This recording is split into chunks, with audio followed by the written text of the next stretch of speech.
Salicylic acid, generic. See, I can get 600 tablets of that for the same price. In 1989, a mild-mannered scientist accidentally shrunk his kids with an experimental machine, launching a franchise worth hundreds of millions. By 1997, the man behind the character had vanished from Hollywood entirely, walking away from fame and an 8-figure salary without looking back. So, what the hell happened to Rick Moranis? Let's fade to black.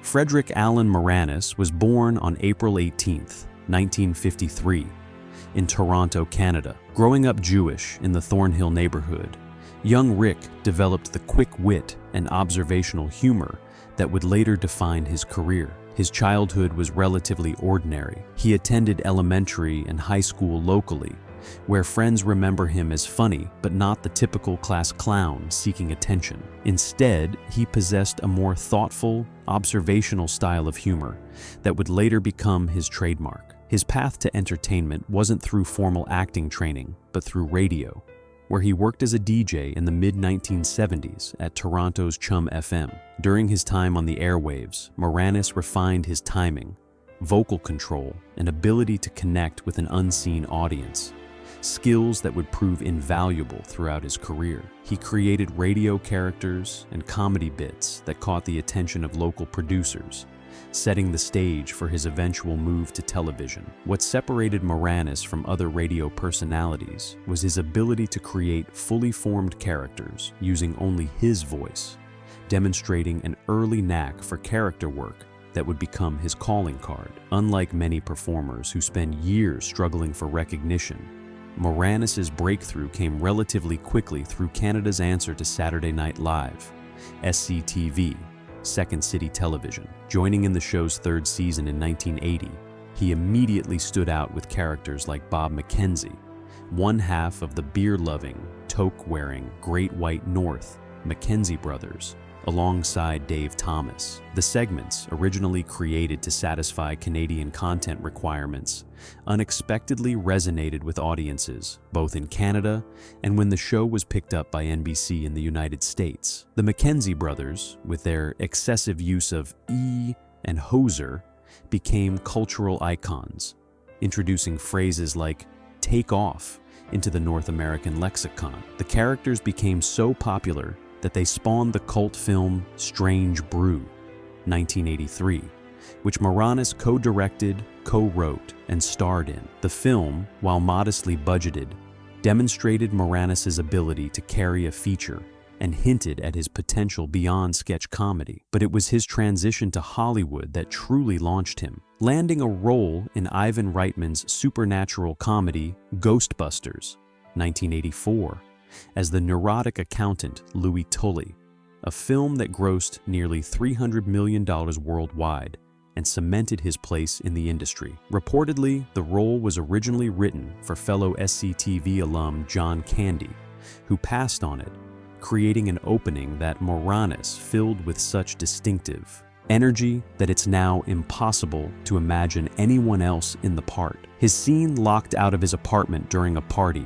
desperately pounding on the door as a demonic dog hunts him, remains a masterclass in physical comedy and perfect timing. If you ask someone to describe Rick Moranis's screen persona, they'd likely use words like nerdy, endearing, and underdog. This wasn't typecasting so much as perfect casting. Moranis brought authenticity to these roles that made them transcend stereotype. As Dark Helmet in Mel Brooks's Spaceballs, 1987, he turned a Darth Vader parody into something uniquely hilarious through physical comedy and impeccable timing. The image of Moranis in an oversized helmet, playing with action figures of himself and his co-stars, remains one of the film's most memorable scenes, a moment of meta-comedy that works entirely because of Moranis's commitment to the absurdity. His portrayal of Seymour Krelborn in Little Shop of Horrors, 1986, showcased not just his comic talents, but surprising musical ability and emotional range. Working alongside a giant man-eating plant puppet and holding his own opposite veterans like Steve Martin, Moranis created a character both pathetic and sympathetic, infusing what could have been a one-note role with genuine heart. His rendition of Suddenly Seymour revealed vocal talents few knew he possessed, adding another dimension to his already impressive repertoire. Perhaps most definitively as Wayne Selinsky in Honey, I Shrunk the Kids, 1989. Moranis created the quintessential lovable scientific genius, distracted yet brilliant, flawed yet devoted. He perfectly embodied the well-meaning father whose passion for invention overshadows practical concerns until his greatest mistake forces him to use that same brilliance to save his children. The film was a surprise blockbuster, earning $130 million domestically and spawning 2 sequels and a TV series. With this character, Moranis found his sweet spot, characters with heart who, despite their awkwardness, ultimately saved the day. The early 90s saw Moranis consolidate his position with successful sequels while also branching out. In Parenthood, 1989, he demonstrated his ability to add depth to what could have been a caricature of an uptight father. His turn in My Blue Heaven, 1990, opposite Steve Martin, showed his versatility, playing the straight man to Martin's flamboyant mobster. When he reunited with John Candy in Spaceballs, director Mel Brooks's Robin Hood, Men in Tights, 1993, their chemistry reminded audiences of the Canadian comedy lineage both men emerged from, though the film received mixed reviews. When actors fade from prominence, the narrative typically involves box office failures, substance abuse, or difficult on-set behavior. Moranis' story defies these conventions. His career was thriving in the early 1990s with successful sequels like Ghostbusters 2 and Honey, I Shrunk the Kids franchises when life delivered the cruelest headwind possible. In 1991, his wife, costume designer Ann Belsky, died of breast cancer, leaving Moranis with 2 young children to raise. The loss was devastating, and though he rarely discussed it publicly, its impact on his career trajectory cannot be overstated. Though he continued working for several years, taking roles in films like Little Giants, 1994, and Big Bully, 1996, the challenge of balancing single parenthood with the demands of a Hollywood career became increasingly apparent. Film sets require long hours, often in remote locations, with early call times and exhausting promotional tours, a schedule nearly impossible to maintain while being the sole parent to young children. While many celebrities hire full-time help or make other accommodations, Moranis made a different choice. Industry insiders report that he was offered significant roles during this period, including parts that might have further expanded his range beyond comedy. The Honey, I Shrunk the Kids franchise alone would have continued generating substantial income, with Disney reportedly willing to pay him an 8-figure salary to continue the series. For a performer at his level of recognition, walking away meant leaving tens of millions of dollars on the table, a decision few in Hollywood could comprehend. Unlike some celebrities who make public spectacles of personal struggles, Moranis made his difficult choice quietly. As he later explained in a rare 2005 interview with USA Today, "I pulled out of making movies in about 96 or 97. I'm a single parent, and I just found that it was too difficult to manage raising my kids and doing the traveling involved in making movies.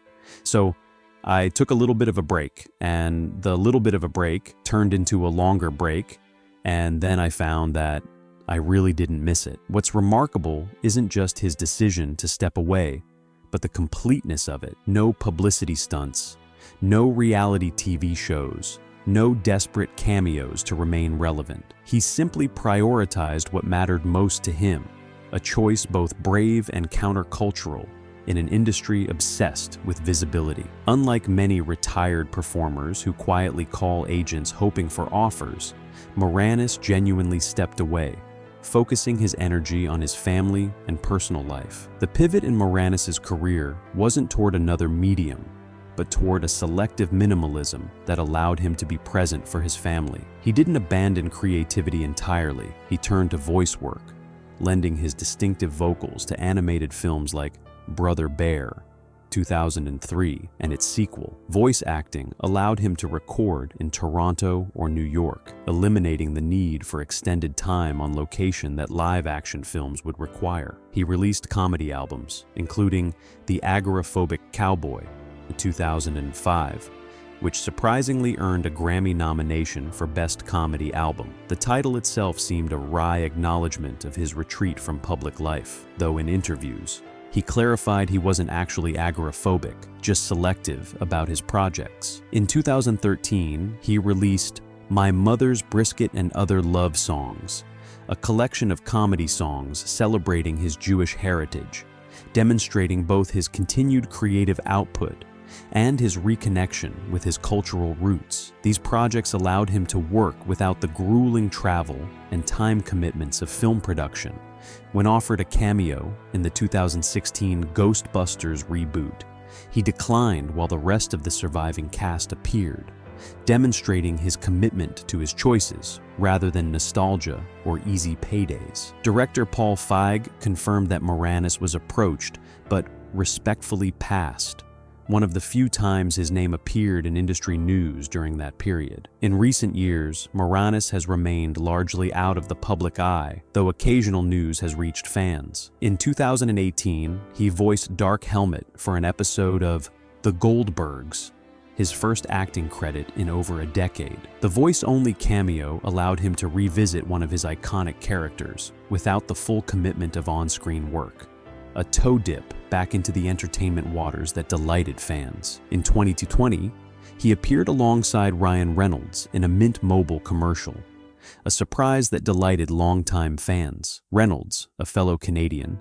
had reportedly been trying to coax Moranis back into the spotlight for years, and the simple commercial, which played on Moranis's absence from screens, became a viral sensation. That same year, Moranis was unfortunately the victim of a random assault in Manhattan, though he recovered from his injuries. The outpouring of concern from fans demonstrated that despite his absence, public affection for him remained strong. Most significantly, in 2022, he agreed to return to his role as Wayne Szalinski in Shrunk, a legacy sequel to his famous franchise starring Josh Gad as Szalinski's grown son.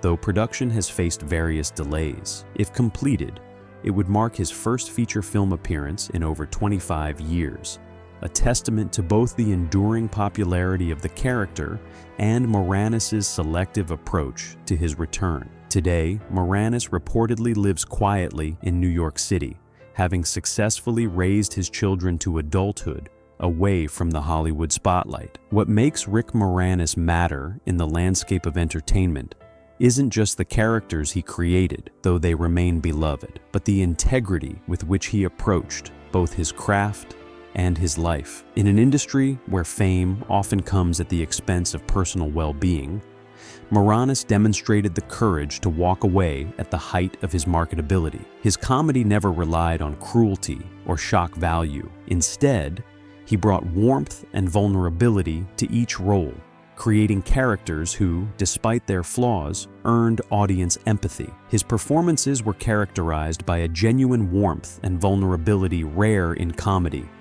never punching down or relying on cruelty for laughs. Whether playing a hapless father, a nerdy accountant, or a florist dealing with a man-eating plant, Moranis brought humanity and dimension to roles that could have been one-dimensional in lesser hands. Directors who worked with him consistently praise his professionalism, preparation, and willingness to fully commit to even the most absurd premises, qualities that elevated the material he was given. There's something profoundly admirable about someone who had everything Hollywood values: fame, success, 8-figure paydays, and chose family instead. Not temporarily, not as a publicity stunt, but as a genuine life choice maintained for decades. In doing so, Moranis quietly modeled values far deeper than those typically celebrated in entertainment profiles. His legacy isn't just the iconic characters that remain in rotation through streaming and cable, but the reminder that sometimes the most impressive act isn't what you achieve in your career, but what you're willing to walk away from for something more important. In a culture that often equates visibility with relevance and success with never-ending productivity, Moranis' choice stands as a powerful counterexample, proving that sometimes the most meaningful success isn't measured in box office numbers or award statues, but in the courage to prioritize what truly matters, regardless of conventional expectations or financial incentives. When we revisit his work today, the humor still lands, the characters still charm, and his unique presence still brightens every frame he occupies. A testament to the lasting impact of a performer who knew exactly when to exit the stage. If you enjoyed this look at Rick Moranis' remarkable career and choices, please like, subscribe, and comment below. I really do look forward to seeing you in the next one.